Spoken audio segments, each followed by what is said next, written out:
Welcome to Millennium News 24/7's Daily News Update. I am with you now. Details this time. The Florida Highway Patrol has arrested the driver of a pickup truck that crashed into a farm worker bus early Tuesday, killing 8, on charges of driving under the influence. Manslaughter. Brian McLean Howard, 41, faces 8 counts of DUI manslaughter, the FHP said in a statement. No further details were released, including what substance allegedly left Howard impaired. Troopers said he was driving the 2001 Ford Ranger when it crossed into the center line on State Road 40, a straight but somewhat hilly 2-lane road that passes through horse farms. The truck sideswiped the bus, causing it to veer off the road at about 6:40 a.m. It crashed through a fence and into a tree before overturning. In addition to the 8 killed, at least 40 were injured. It was not immediately known if Howard has an attorney, and no phone numbers for family members could be found, according to state records. Howard has previous arrests for driving with a suspended license, leaving the scene of an accident, and marijuana possession. The sun produced its biggest flare in nearly a decade Tuesday, just days after severe solar storms pummeled Earth and created dazzling northern lights in unaccustomed places. It's the biggest flare of this 11-year solar cycle, which is approaching its peak, according to an OAA.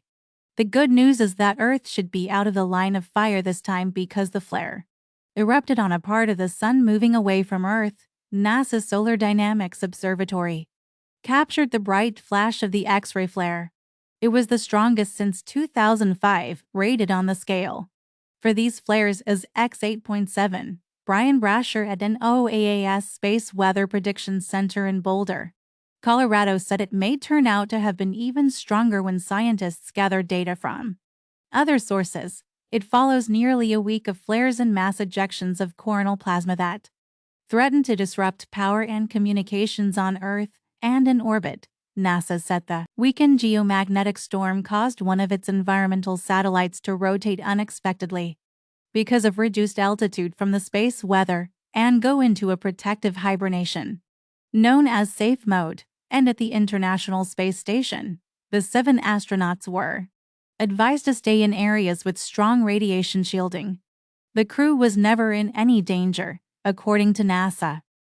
Voters across Maryland and West Virginia will decide key primary elections Tuesday, with big implications in the fight for the Senate majority this fall. At the same time, Democratic President Joe Biden and Republican rival Donald Trump hope to project strength in low-stakes presidential primaries, while further down the ballot, to congressional candidates on opposite sides of the 2021 Capitol attack serve as a stark reminder that the nation remains deeply divided over the deadly insurrection.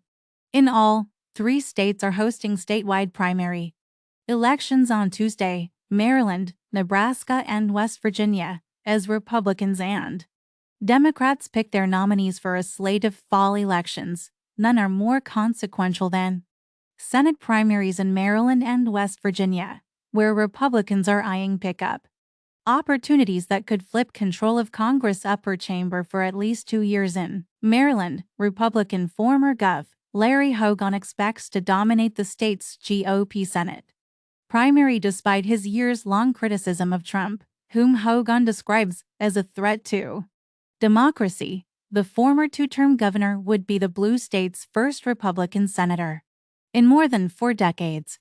Boeing has violated a settlement that allowed the company to avoid criminal prosecution after 2 deadly crashes involving its 737 MAX aircraft, the Justice Department told a federal judge on Tuesday. It is now up to the Justice Department to decide whether to file charges against the aircraft maker amid increasing scrutiny over the safety of its planes. Prosecutors will tell the court no later than July 7 how they plan to proceed, the Justice Department said. Boeing reached a $2.5 billion settlement with the Justice Department in January 2021 to avoid prosecution on a single charge of fraud, misleading regulators who approved the 737 MAX. Boeing blamed the deception onto relatively low-level employees, the manufacturing giant came under renewed scrutiny since a door plug panel blew off a 737 MAX jetliner during an Alaska Airlines flight in January. The company is under multiple investigations, and the FBI has told passengers from the flight that they might be victims of a crime. In the coming days, the U.S. military in the eastern Mediterranean is expected to jab one end of a hulking metal dock, the length of 5 U.S. football fields, into a beach in northern Gaza, and that may be the end of the easy part for the Biden administration's 2-month-long, $320 million effort to open a sea route to get humanitarian aid into Gaza, with dangers and uncertainties ahead for aid delivery teams as fighting surges and the plight of starving Palestinians grows more dire for President Joe Biden. The Pentagon's new floating pier and causeway are a gamble, an attempted workaround to the challenges of getting aid into Gaza.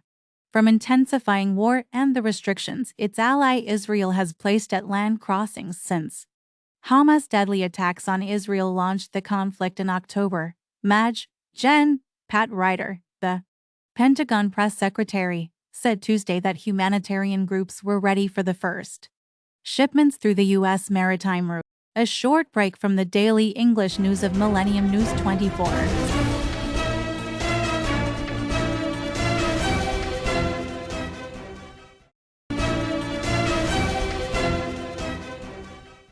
Welcome to Millennium News 24, Daily News Update.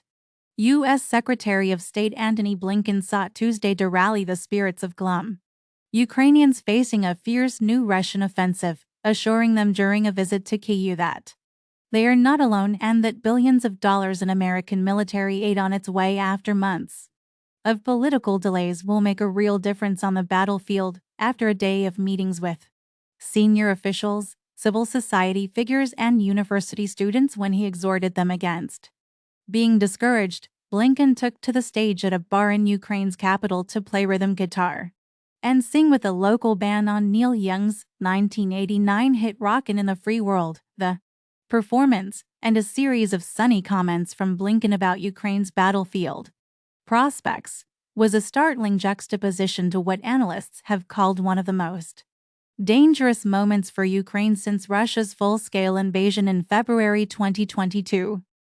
Nobel laureate Alice Munro, the Canadian literary giant who became one of the world's most esteemed contemporary authors and one of history's most honored short story writers, has died at age 92, a spokesperson for publisher Penguin Random House Canada said. Munro, winner of the Nobel Literary Prize in 2013, died Monday at home in Port Hope, Ontario. Munro had been in frail health for years and often spoke of retirement, a decision that proved final after the author's 2012 collection, Dear Life, often ranked with Anton Chekhov, John Cheever, and a handful of other short story writers. Munro achieved stature rare for an art form traditionally placed beneath the novel. She was the first lifelong Canadian to win the Nobel and the first recipient cited exclusively for short fiction. Echoing the judgment of so many before, the Swedish Academy pronounced her a master of the contemporary short story who could accommodate the entire epic complexity of the novel in just a few short pages. He first starred to arrive on the red carpet at the 77th Cannes Film Festival came on for legs. Messi, the dog from the film Anatomy of a Fall, walked up and down the Cannes carpet on Tuesday ahead of the opening ceremony. Lines of tuxedo-clad photographers called out, Messi, Messi, while the border collie strolled past and climbed the stairs to the Palais des Festivals. There, he sat and held his front paws up in the air, like a movie star waving to the crowd. For some 20 minutes, Messi had Cannes' complete attention while frolicking on the carpet. His bark echoed down the croisette. The red carpet went unsoiled. For Messi, it was a kind of return to the scene of the crime. Justine Trier's murder mystery Anatomy of a Fall last year premiered in Cannes, where it went on to win the festival's top award, the Palme d'Or. Messi, Snoop in the film, won the Palme d'Or, a journalist-created prize for the festival's top dog. This was in the daily news update of Millennium News 24. Log in to get the latest news. Our all social networking site Facebook, Twitter, Instagram, TikTok is Millennium News 24. Also our Youda channel is News Channel M24. Viewers now.